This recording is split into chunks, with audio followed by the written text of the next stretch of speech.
لله رب العالمين والعاقبة للمتقين والصلاة والسلام على سيد الأنبياء والمرسلين أما بعد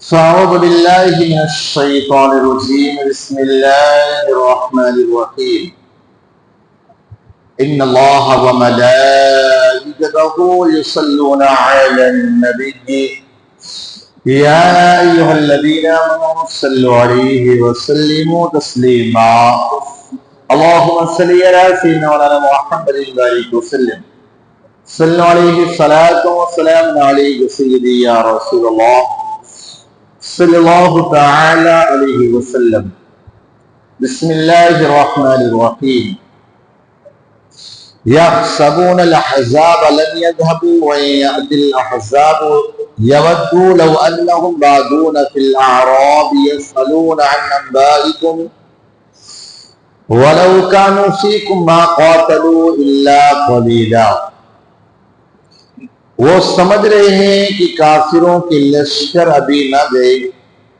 اور اگر لشکر دوبارہ آئے تو ان کی خواہش ہوگی کسی طرح گاؤں میں نکل جا کر تمہاری خبریں پوچھیں اور اگر تم نے رہتے جب بھی نہ لڑتے مگر تھوڑے. بات چل رہی تھی غزوہ احزاب یعنی غزوہ خندق. آپ نے پوری تفسیر سماعت کر لی کہ مدینہ منورہ کے کچھ کافر نکل کر یہودی مکہ مکرمہ آئے اور آ کر کہنے لگے آپ چلو تمہارے ساتھ ان لوگوں نے بہت ایسے معاملات پیش کیے، چلو ہمارے ساتھ چل کر کے جنگ کرو اور مسلمانوں کا دنیا سے خاتمہ کرو، مسلمانوں کا دنیا سے خاتمہ کر دو. اور اس کے بعد آپ نے سنا کہ ابو سفیان اتنا بڑا لشکر لے کر اور یہود نصارہ دیگر قبائل کے لوگ وہ سارے کے سارے آ کر کے حملہ آور ہوئے اور جو مدینہ منورہ میں چھپے ہوئے منافق تھے بظاہر کلمہ پڑھنے والے اور دل سے کافر، ان لوگوں نے جب دیکھا کہ آج تو مسلمانوں کی یہ سیر بجا دی جائے گی اور مسلمانوں کا دنیا میں کوئی نام لینے والا یا ان کا کوئی نشان یہ باقی نہیں رہے. جب یہ بات ان لوگوں نے سوچا انہیں پتہ یہ نہ تھا کہ مدینے کے باہر معاملہ کچھ اور پیش آ چکا. ظاہر سی بات اتنے سارے کافر تھے، یہود نصارہ سب مل کر آ کر مسلمانوں پر حملہ ور ہوئے. تو خندق یعنی کھائی کھول دی گئی تھی اور وہ کڑاکے کے ٹھنڈ کا دن تھا. اللہ تبارک و تعالیٰ نے ایسی بارش نازل فرمائی، ایسا آندھی طوفان آیا کہ ان کے پیر اکھڑ گئے، سارے کافر وغیرہ سب بھاگ گئے، کوئی وہاں باقی نہ رہا، سارے کے سارے وہاں سے بھاگ گئے. لیکن ابھی تک یہ خبر جو ہے نا مدینے میں جو منافق تھے انہیں یہ بات پتہ نہ تھی. تو ان لوگوں نے ٹال مٹول کیا، جنگ لڑنے سے بھی اور دیگر بات سے بھی ٹال مٹول کیا. ان کا یہ ارادہ تھا کہ اب ہم مدینے سے کسی طرح نکلے نہ، جنگل میں چلے جائیں اور وہیں جا کر کے گھر میں آباد کر لیں اور وہاں سے پھر محمد کی خبر پوچھیں. ماشاء اللہ، یعنی آقا علیہ السلام کے بارے میں ایسی وہ کہ جب شکست کھا جائیں گے، مارے جائیں گے، سب کام وہیں باہر جنگل سے. آج ہوتا ہے نا بہت سارے لوگ اپنے کو دیکھیں گے کیا ہوتا ہے. اس تو کہا کہ ہم جا کر جنگل میں ساری چیزیں دیکھیں گے ان کے ساتھ کیا معاملات پیش آتے. کیونکہ انہیں یہ تھا کہ ہر طرف سے کافروں نے یہود نصارہ نے گھیر لیا ہے اور مدینے کی سیٹ بجا دیں گے، سب کو تباہ کر دیں گے. تو ہم باہر سے کم مزہ، لیکن یاد رکھیے جسے اللہ رکھے اس کی قوم چلے، جسے اللہ تبارک و تعالیٰ رکھنا چاہے دنیا کا کوئی انسان اسے کچھ کر ہی نہیں سکتا. بہرحال تب منافقین کا یہ معاملہ ہوا تو اس کا یہاں پہ تذکرہ کہا محبوب یہ گمان کرتے تھے کہ ہم نہ جائیں، یعنی لڑنے کے لیے ارادہ نہیں تھا کہ ہم لڑیں، اور لڑنے کے بعد اگر پیچھے پیچھے رہتے کہ مارا یعنی انہیں ڈر بڑا سکتا تھا۔ اسی لیے کہا گیا کچھ انسان ہمیشہ وہ بزدل ہی رہتے، جیسے ایک انسان چھپ چھپ کے گناہ کرنے والا اس کے اندر کبھی طاقت پاور نہیں آ سکتا، اسی طور پر زنا کرنے والا انسان کبھی بھی باہمت باغور ہو ہی نہیں سکتا۔ منافقین کا معاملہ یہی تھا کہ دل کے اندر ساری چیزیں چھپائے گھومتے رہتے تھے، اور جیسے ہی مسلمان فتح پا جاتے دوڑے دوڑے دیکھا میں نے ایسا کیا، میں نے ایسا کیا، وہ کیا، یہ کہتا کہ مجھے برابر کمائے غنیمت ملے، برابر کمائے غنیمت ملے، اس طرح آ کر مسلمانوں کے ساتھ ڈینگی ہانکنا، یہ کرنا، یہ ساری چیزیں جیسے آپ دیکھیں عبداللہ بن ابی یہ مین جو ہے نا منافقین کا سردار، داڑھی اتنی بڑی، سب کچھ لگا مسجد نبی میں کر آقا علیہ الصلوۃ والتسلیم نے ایک مرتبہ ممبر پہ چڑھ کر فرمایا، کہا قیامت تک جو ہونے والا ہے جو کچھ ہوگا پوچھو مجھ سے، کیا پوچھتے جو پوچھنا ہے مجھ سے پوچھو۔ منافقین کنکیوں میں اشارہ ہے، دیکھو قیامت تک کی بات کر رہے ہیں، ہم ان کو نہیں مانتے، ہمیں جانتے ہیں۔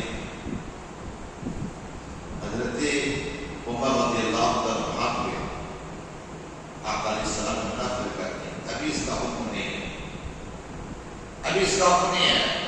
جب حکم آ گیا آقا صلی اللہ علیہ وسلم نے پھر جمعہ کے دن داڑیاں رکھنے والے حضور کے ساتھ جنگ کرنے والے حضور نے کیا فرمایا، اخرج یا فلان، یا فلان اخرج انت منافق، اے فلان تو نکل چل باہر جا، تو منافق ہے۔ 70 سے زائد منافقین کو آقا علیہ السلام نے مسجد نبوی سے بھگا دیا، چل نکل تو منافق تو۔ ظاہر سی بات ہے مسجد میں سارے لوگ جمع ہو گئے، یار آپ صحیح آدمی نہیں، کتنا برا لگے، کتنی بڑی شرط۔ تو آقا علیہ السلام نے سب کو نکال دیا اور 70 منافقین جا گئے۔ حضرت عمر رضی اللہ تعالیٰ اس دن آپ کو لیٹ ہو گیا تو راستے میں آئے، لیکن پوچھا کیا نماز ختم ہو گئی؟ ایک نے کہا نماز ختم ہو گئی، نماز ختم ہو گئی، حالانکہ بھی خطبہ بھی نہیں تو یہاں نماز ختم ہو گئی۔ تو ایک نے کہا نہیں، کہاں نماز ختم ہو گئی؟ وہ جب چلے گئے تو کہا سن وہاں سے بچ کے آگے چھوڑیں گے ماریں گے، یہاں سے تو بچ گیا، یہاں بچے گا نہیں، لہذا بس پٹاپٹ وہاں سے نکل گئے۔ تو بتائیے رات منافقین کا معاملہ یہ، اور منافقین کے بارے میں قرآن نے کہا ہے وہ نماز میں بھی کھڑا ہوتا تھا جیسے کوئی باندھ کے لایا۔ دیکھ لو آج کی جو بندی آتے ہیں کیسے،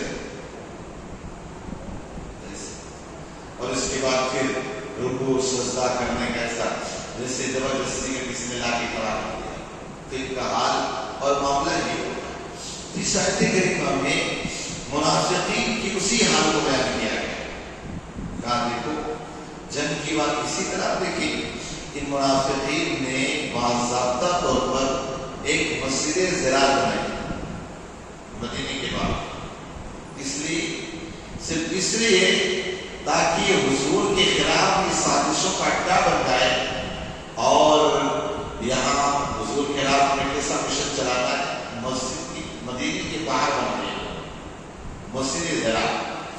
اب جب آقا علیہ السلام غزوہ تبوک کے لیے جا رہے تھے تو کہنے لگے حضور ہم یہ چاہتے ہیں اس مسجد کا افتتاح اوپننگ آپ تاکہ یہاں اللہ کی عبادت ہو، یہ ہو۔ آقا علیہ السلام نے کہا میں تو ابھی غزوہ تبوک کے لیے جا رہا ہوں، وہاں سے دور دراز ہو کر کہاں جا رہا ہوں، واپس آنے کے بعد کیا کر رہے واپس رہے، ٹھیک ہے مسجد واپس روائے، اللہ تعالیٰ کے راستے میں منع کرتے ہیں محبوب والذین اتخذوا مسجدا ضرارا وتفریقا بین المؤمنین وارصادا لمن حارب اللہ ورسولہ من قبل وليحلفن إن أردنا إلا الحسنى والله يشهد إنهم لكاذبون۔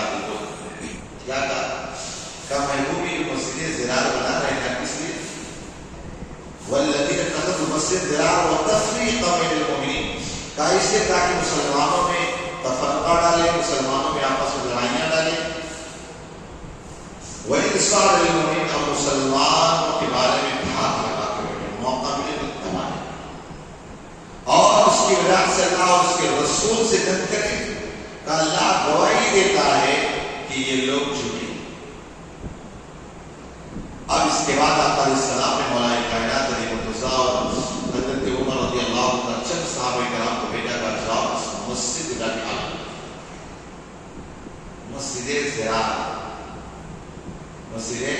زراعت اس کو جا کر مولا کیونکہ اس زمانے گھاس پھوس کھجور کی چھالوں کی بنائی جاتی ہے، گئے جا کر آگ لگا کر ختم کر دیا. بھائی وہ لوگ تو اللہ کی عبادت کے لیے بنائے تھے، مسجد کو آ کے جلا کیوں دیا؟ اس لیے مسجد میں سب کچھ تو تھا لیکن وہاں نافرمانی نہیں ہو رہی. اس مسجد میں حضور کو صلاۃ و سلام نہیں تھا، نافرمانی نہیں تھی، حضور کے خلاف کیا تو اللہ نے کہا کہ اس مسجد کو ختم کر دے، مسجد نہیں.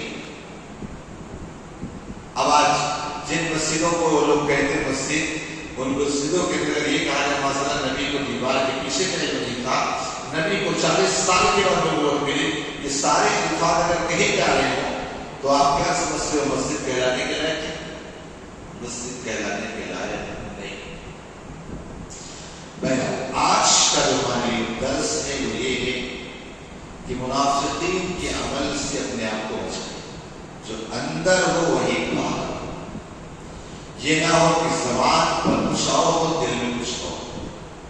یہ اسلام کبھی اس چیز کو پسند نہیں. اللہ تعالیٰ کی شان اللہ تعالی مخارنۃ تعلیم و رسول، اللہ دل کی خیانتوں کو اور آنکھوں کی خیانتوں کو سب جانتا ہے. تو پھر ظاہر میں اور باطن کو علیحدہ علیحدہ کر کے فائدہ کیا ہے؟ لہذا ہم اپنے ظاہر کو بھی اچھا رکھیں، اپنے باطن کو بھی اچھا رکھیں. اور یہ کہا گیا کہ کسی کی پریشانی میں مبتلا دے کر چپکے چپکے مزہ لیتا ہی منافقی کے طریقے. آج بہت سارے مسلمان کہلانے والے آپ کو مل جائیں گے، اسے مطلب میں نے دیکھا میرے سے ہو جائے تو دیکھ لیا نہیں. کب کس پر کیا مصیبت آئے گی کوئی ٹھکانا نہیں، کب کس کے ساتھ کیا معاملات پیش آ رہے ہیں